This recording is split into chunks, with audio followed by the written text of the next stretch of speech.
Capítulo 6. Las lecciones del amor. Introducción.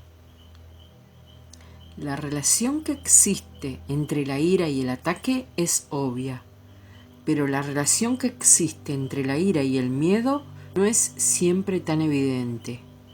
La ira siempre entraña la proyección de la separación, lo cual tenemos que aceptar, en última instancia, como nuestra propia responsabilidad en vez de culpar a otros por ello. No te puedes enfadar a no ser que creas que has sido atacado, que estás justificado contraatacar y que no eres responsable de ello en absoluto. Dadas estas tres premisas completamente irracionales, se tiene que llegar a la conclusión, igualmente irracional, de que un hermano merece ataque en vez de amor. ¿Qué se puede esperar de premisas dementes, sino conclusiones dementes? La manera de desvanecer una conclusión demente es analizando la cordura de las premisas sobre las que descansa. Tú no puedes ser atacado. El ataque no tiene justificación y tú eres responsable de lo que crees.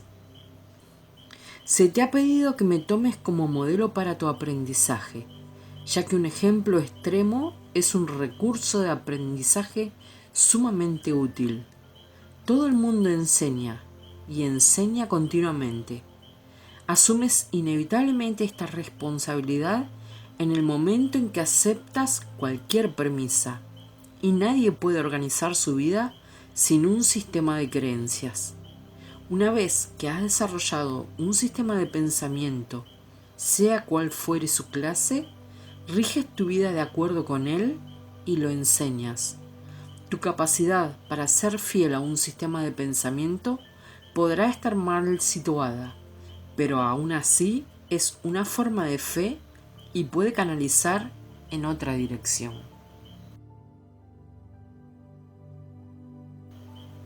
Epígrafe 1. El mensaje de la crucifixión. Para los efectos del aprendizaje, examinemos de nuevo la crucifixión.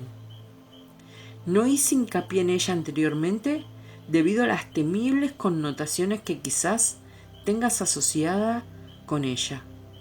Lo único que se ha subrayado hasta ahora es que no fue una forma de castigo. No obstante, no se puede explicar nada utilizando exclusivamente términos negativos.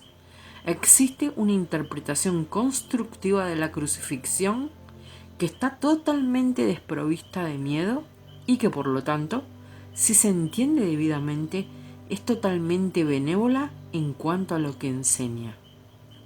La crucifixión no es más que un ejemplo extremo. Su valor, al igual que el valor de cualquier otro recurso de enseñanza, reside únicamente en la clase de aprendizaje que facilita. Se puede entender, y se ha entendido, incorrectamente. Ello se debe únicamente al hecho de que los temerosos tienden a percibir con miedo. Ya te dije que siempre puedes recurrir a mí para compartir mi decisión y de ese modo hacerla más firme. Te dije también que la crucifixión fue la última jornada inútil que la afiliación tuvo que emprender y que para todo aquel que la entienda representa la manera de liberarse del miedo. Aunque antes solo hice hincapié en la resurrección, no aclaré entonces el propósito de la crucifixión y la manera en que ésta de hecho condujo a la resurrección. Este propósito, no obstante, tiene una aportación muy concreta que hacer a tu propia vida, y si lo examinas sin miedo, te ayudará a comprender tu propio papel como maestro.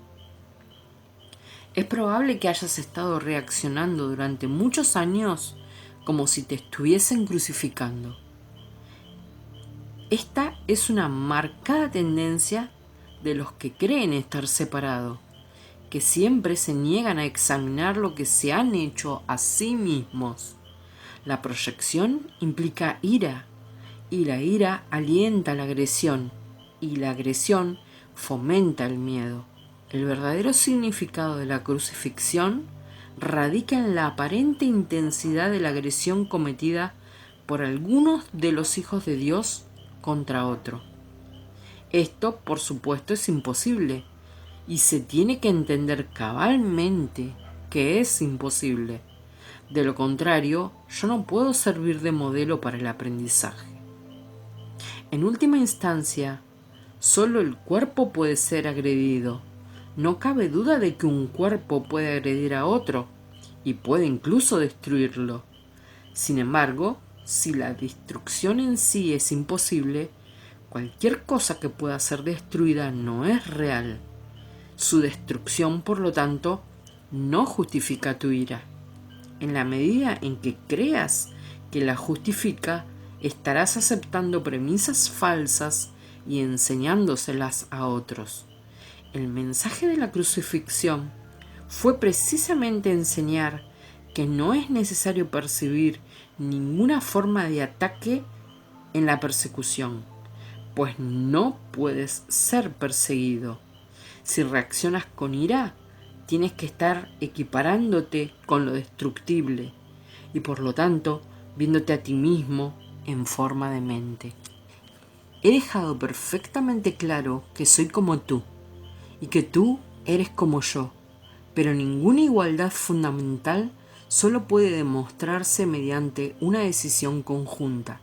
Eres libre, si así lo eliges, de percibirte a ti mismo como si te estuvieran persiguiendo. Mas cuando elijas reaccionar de esa manera, deberías recordar que yo fui perseguido de acuerdo con el pensar del mundo y que no compartí esa interpretación. Y puesto que no la compartí, no la reforcé. Ofrecí consecuentemente una interpretación diferente del ataque que deseo compartir contigo. Si la crees, me ayudarás a enseñarla. Como ya dije anteriormente, lo que enseñas es lo que aprenderás. Si reaccionas como si te estuvieran persiguiendo, estarás enseñando persecución. ¿No es esta la lección que el Hijo de Dios debe enseñar si es que ha de alcanzar su propia salvación? Enseña más bien tu perfecta inmunidad, que es la verdad acerca de ti, y date cuenta de que no puedes ser atacada. No trates de protegerla, pues de lo contrario creerás que es susceptible de ser atacada. No se te pide ser crucificado, lo cual fue parte de lo que yo aporté como maestro. Se te pide únicamente que sigas mi ejemplo cuando te asalten tentaciones mucho menos extremas de percibir falsamente y que no las aceptes como falsas justificaciones para desatar tu ira. No puede haber justificación para lo injustificable. No creas que la hay, ni enseñes que la hay. Recuerda siempre que enseñas lo que crees. Cree lo mismo que yo y llegaremos a ser maestros de igual calibre.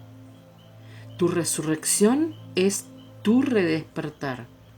Yo soy el modelo del renacimiento, pero el renacimiento en sí no es más que el despuntar de la mente de lo que ya se encuentra en ella. Dios mismo lo puso allí y por lo tanto es cierto para siempre. Yo creí en ello y por consiguiente lo acepté como la verdad. Ayúdame a enseñárselo a nuestros hermanos en nombre del reino de Dios, pero cree primero que es verdad, pues de lo contrario enseñarás mal. Mis hermanos se quedaron dormidos durante la supuesta agonía del huerto, pero yo no pude haberme indignado con ellos, porque sabía que no podía ser abandonado.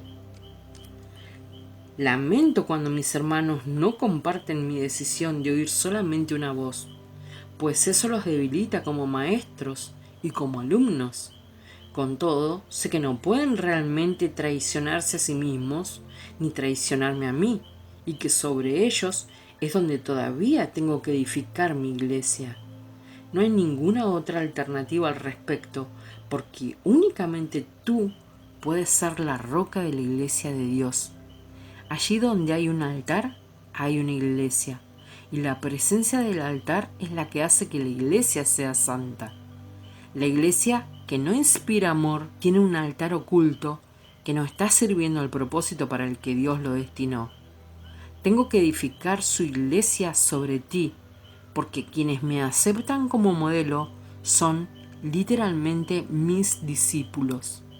Los discípulos son seguidores, y si el modelo que siguen ha elegido evitarles dolor en relación con todo, serían ciertamente insensatos si no lo siguen.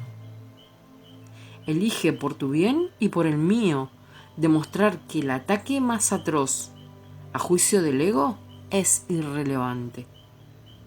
Tal como el mundo juzga estas cosas, mas no como Dios sabe que son, fui traicionado, abandonado, golpeado, atormentado y finalmente asesinado.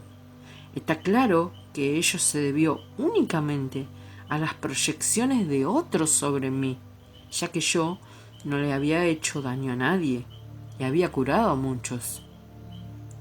Seguimos gozando de perfecta igualdad como alumnos, aunque no es necesario que tengamos las mismas experiencias.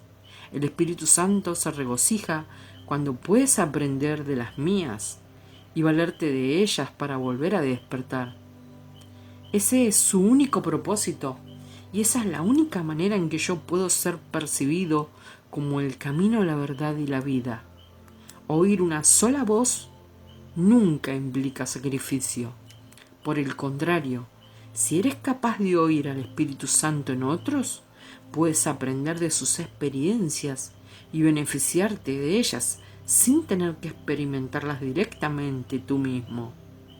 Eso se debe a que el Espíritu Santo es uno, y todo aquel que le escucha es conducido inevitablemente a demostrar su camino para todos. Nadie te está persiguiendo, del mismo modo en que nadie me persiguió a mí. No se te pide que repitas mis experiencias, pues el Espíritu Santo, a quien compartimos, hace que eso sea innecesario.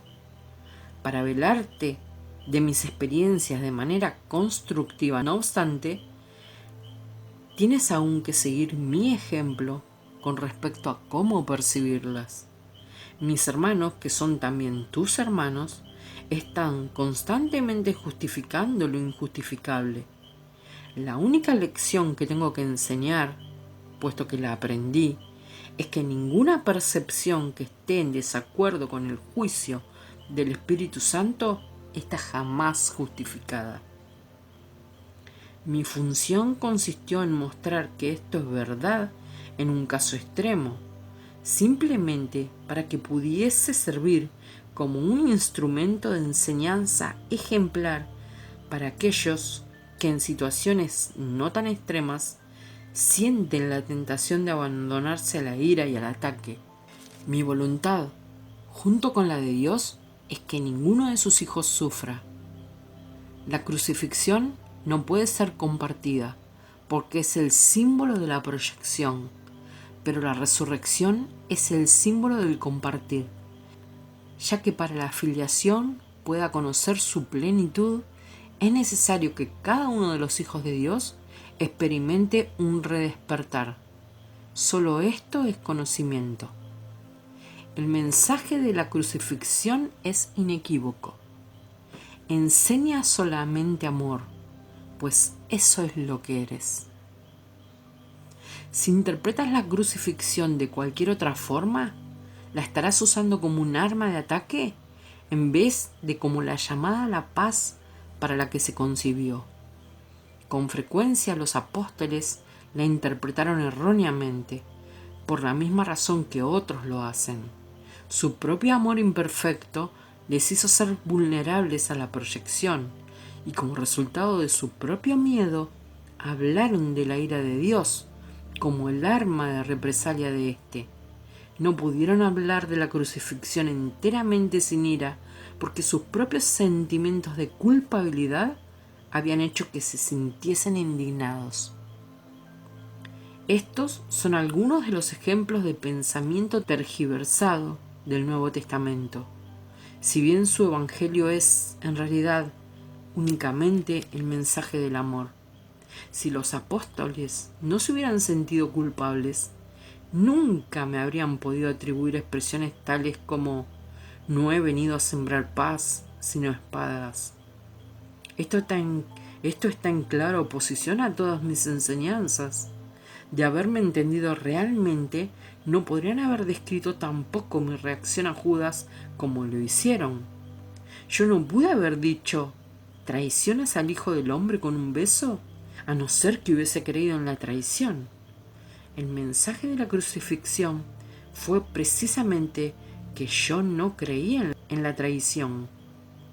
El castigo que se dijo infligía a Judas fue un error similar. Judas era mi hermano y un hijo de Dios, tan miembro de la filiación como yo. ¿Cómo iba a condenarlo cuando estaba listo para probar que condenar es imposible? Cuando leas las enseñanzas de los apóstoles, recuerda que les dije que había muchas cosas que ellos no entenderían hasta más tarde, porque en aquel entonces aún no estaban completamente listos para seguirme. No quiero que dejes que se infiltre ningún vestigio de miedo en el sistema de pensamiento hacia el que te estoy guiando. No ando en busca de mártires, sino de maestros. Nadie es castigado por sus pecados, y los hijos de Dios no son pecadores. Cualquier concepto de castigo significa que estás proyectando la responsabilidad de la culpa sobre otro, y ello refuerza la idea de que está justificado culpar. El resultado es una lección acerca de cómo culpar, pues todo comportamiento enseña las creencias que lo motivan. La crucifixión fue el resultado de dos sistemas de pensamiento claramente opuestos entre sí, el símbolo perfecto del conflicto entre el ego y el Hijo de Dios. Este conflicto parece ser igualmente real ahora, y lo que enseña tiene que aprenderse ahora, tal como se tuvo que aprender entonces. Yo no necesito gratitud, pero tú necesitas desarrollar tu mermada capacidad de estar agradecido, o no podrás apreciar a Dios. Él no necesita que lo aprecies, pero tú sí. No se puede amar lo que no se aprecia, pues el miedo hace que sea imposible apreciar nada. Cuando tienes miedo de lo que eres, no lo aprecias y por lo tanto lo rechazas. Como resultado de ello, enseñas rechazo. El poder de los hijos de Dios está presente todo el tiempo, porque fueron creados para ser creadores. La influencia que ejercen unos sobre otros es ilimitada y tiene que usarse para su salvación conjunta. Cada uno de ellos tiene que aprender a enseñar que ninguna forma de rechazo tiene sentido. La separación es la noción del rechazo. Mientras sigas enseñando esto, lo seguirás creyendo. No es así como Dios piensa, y tú tienes que pensar como Él, si es que has de volver a conocerlo.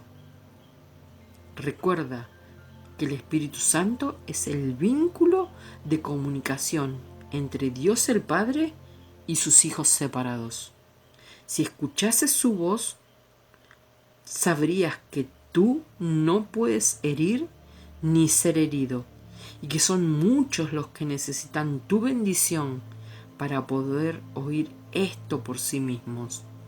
Cuando solo percibas esa necesidad en ellos y no respondas a ninguna otra, habrás aprendido de mí y estarás tan deseoso de compartir lo que has aprendido como lo estoy yo.